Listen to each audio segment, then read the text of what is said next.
Yeah, you got to like a bit of Marshmallow, eh? That is called Casting Couch at 14 minutes past 8 here on Kiwi. The Radio Wammo Breakfast.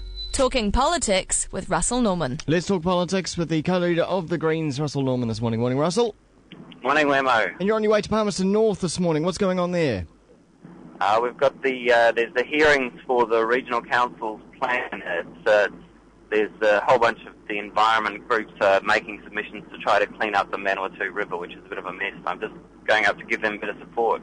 Oh, because you recently kayaked the Manawatu River, and even you were quite surprised how bad it is. Yeah, I mean, the Manawatu is pretty heavily polluted in its upper reaches from all the agriculture.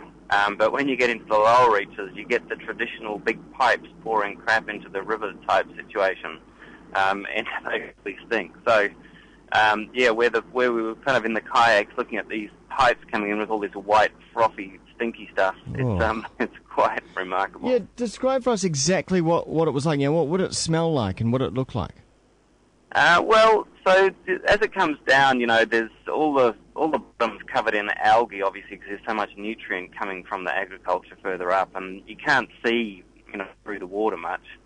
And the funny thing is, if where a little kind of tributary joined us, which had come from a reasonably good catchment, it was really clear. You could see the bottom, and then it mixed with the Manawatu, and of course it was no longer clear.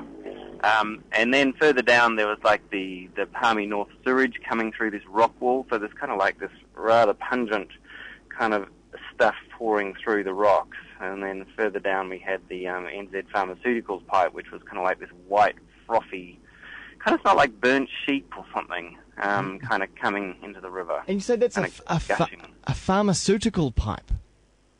Yeah, it's NZ Pharmaceuticals, which is, you know, an interesting company that does some quite interesting stuff. But unfortunately, they have an outlet onto the Manawatu, and that outlet, obviously, you know, it's not. They've been in breach of consents and various other things because there's a lot of pollution coming through it.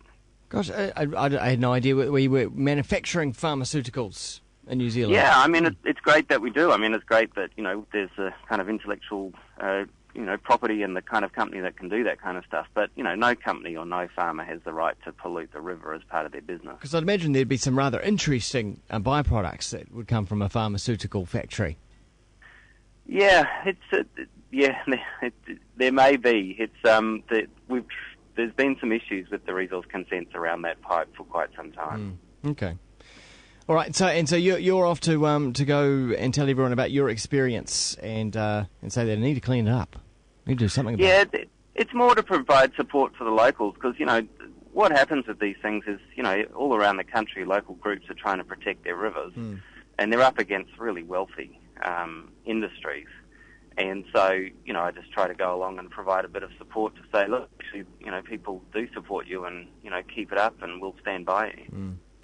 Hey, Russell, let's talk about the home insulation scheme that the Greens put together with the national government last year. Now, there's been an independent report by Otago University researchers that said that the standard insulation upgrade that was warming some homes in the deep south by less than half a degree, and therefore the scheme is inadequate. What do you think? I think they've got a point. I mean, in the deep south, you do need more insulation, as it's so cold down there. And so, you know, obviously it's better to have some insulation than no insulation, but if you're going to spend the time and energy to get people in there, and which, you know, is quite a big part of the cost, is actually getting the people there with the time, then, you know, why not spend a bit of extra money and put in a bit more insulation? But they're saying that $10 billion is needed to make it work properly. Currently only $347 million is being spent. Yeah, and so, you know, when we did the original negotiation with Labor, we got kind of an equivalent amount to the one we got out of National, but over a longer time frame. And so it's a start, but it's not enough. Because our homes have been built so poorly insulated for so many years, you know, the majority of the housing stock actually needs retrofitting insulation because we've done such a bad job of it for so long.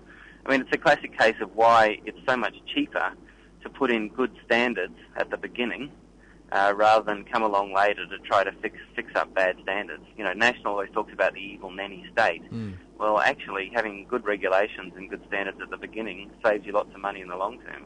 But does the nature of the Green Agreement with the national government on this particular issue mean that you can't really, you can't complain because you got the money for this and it's going out there, it's insulating some homes, but it's still falls short. But you can't really kick up a fuss about this.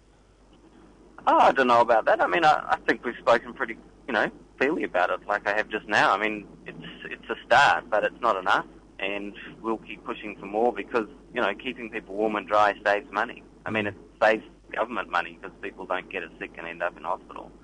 So, this is just the start of a long-term project to fix up our housing. Are we going to have to get creative because we're never going to find 10 billion, though, are we? I think 10 billion, it depends over how many years you spread it out, I mean, to actually retrofit insulation is expensive, but if you do it over time, then, you can slowly fix up the housing stock. And also make sure that the new housing stock that's built is actually built to a high standard. And that's certainly been a big issue with Leaky Homes. Yeah, that's right. I mean, Rodney Hyde's $20 billion bill that he's given the taxpayers and leaky homeowners as a result of the Deregulation of the Building Act in 1991. The Roger Gnomes put in place a set of regulations that said build any old garbage and just go for it. And the result is that now homeowners and taxpayers are going to have to fork out somewhere between $11 and $20 billion, depending on whose report you believe, because we had bad regulation. And now Rodney's got a new bill, which is to deregulate even more stuff. It's going to be like the leaky New Zealand bill. We had the leaky houses fiasco as a result of the new lack of regulation, and now they want to extend it to other things. Yeah. Hey, just finally, because we touched on it a couple of weeks ago, this issue with water in Canterbury and ECAN there. The government wants to sort of get involved and start shifting around, moving around the board at ECAN, or even getting rid of them completely altogether. Do you know where we're at with that and what's going to be happening? Yeah, I mean, where we're at is that we had the Creech report, and then we'll be getting very shortly the response from ECAN itself to the Creech report. And then the government is well down the process of making decisions about it, but they haven't made anything public.